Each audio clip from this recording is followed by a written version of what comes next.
সংক্ষেপে শেষ করছি। বর্তমান সরকারে খুব প্রভাবশালী একজন উপদেষ্টা আছেন, বন, পানি সম্পদ, পরিবেশ, সৈয়দা রিজওয়ানা হাসান বোধহয় পুরা নাম। উনি বলেছেন যে ফ্যাসিস্ট শেখ হাসিনার আমলে 4 বছর সাদা পাথর রক্ষা করা গেছে, কিন্তু এবার রক্ষা করা যায়নি। তাহলে হোয়ার ইজ গভর্নেন্স? আপনাদের মনে থাকবে, সারোয়ার ভাই, আশরাফ সহ দর্শক বন্ধুদের মনে থাকবে, যত খারাপ ভালোই বলি, বাংলাদেশে যতবারই নদী উদ্ধার হয়েছে, সেই 2001-এ লতিফুর রহমানের নেতৃত্বে তত্ত্বাবধায়ক সরকার, 2007-এ ফখরুদ্দিনের নেতৃত্বে তত্ত্বাবধায়ক সরকার বা 111 সরকার।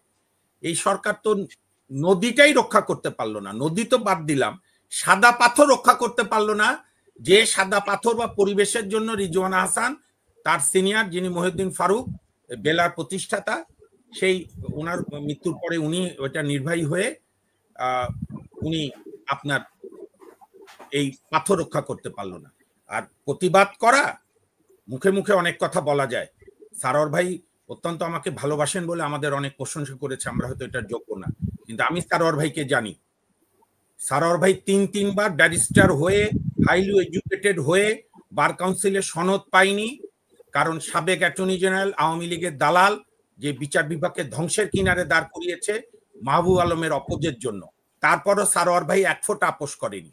আর এই সৈয়দা রিজওয়ানা হাসানের স্বামী, ভদ্র মানুষ, সে আওয়ামী লীগ আমলে নারায়ণগঞ্জ থেকে অপহৃত হলো। তার স্বামী সরকারের সঙ্গে দেন দরবার করে, তার কিছু জুনিয়র আছে এখন হাইকোর্টের জজ, তার আবার টিকে গেছে তার পরিচয় দিয়ে, আওয়ামী লীগের দালাল। তো সেই জুনিয়র বন্ধুদের দিয়ে, অন্যান্যদের দিয়ে স্বামীকে উদ্ধার করে একটা জিডি পর্যন্ত করতে পারেনি, সাহস করে কোনো কেস করতে পারেনি, এফআইআর তো দূরের কথা, জিডি করতে পারেনি। আর উনি জ্ঞান দেয় 53 বছরের রাজনীতিবিদরা কিছু করেনি। মুক্তিযুদ্ধ করা হলো, 90-এর গণঅভ্যুত্থানে নূর হোসেন বুক চিতিয়ে রক্ত দিল, রাজনৈতিক কর্মী। জেহাদ রক্ত দিল, ডক্টর মিলন রক্ত দিলেন, রাজনৈতিক কর্মী। আর কিচ্ছু করেনি, এনজিওরা সব করেছে না। সুতরাং ওই যে বলে না, ভিক্ষা চাই না মা, কি যেন বলে, ভিক্ষা চাই না ড্যাশ সামলান। হ্যাঁ, তো আমার বক্তব্য যে এনাফ হয়েছে। আপনারা বরং, আমি একদম শেষ করে দিচ্ছি, আমি জাতির সামনে এটা বলতে চাই, কারণ আপনার অনুষ্ঠান লক্ষ লক্ষ কোটি লোক দেখে।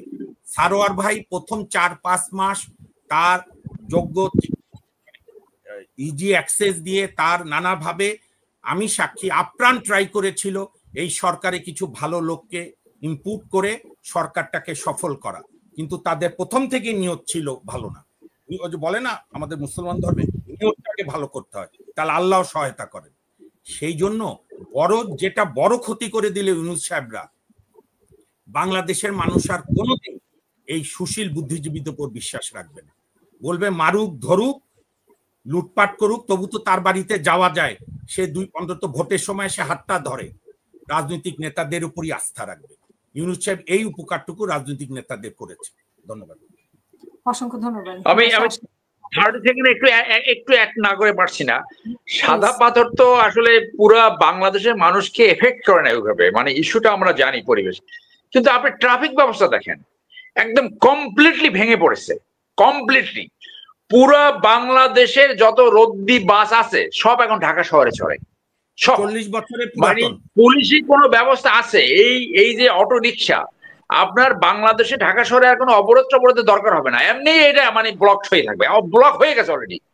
মানে এইরকম সমস্ত রদ্দি বাস এখন ঢাকা শহর দাবায় বেড়ায়, যেখানে খুশি সেইখানে প্যাসেঞ্জার উঠায় নামায়। এটা আফ্রিকার কোনো ফেল্ড স্টেটও এটা নাই, একদম ভেঙে পড়ছে। এবং এই যে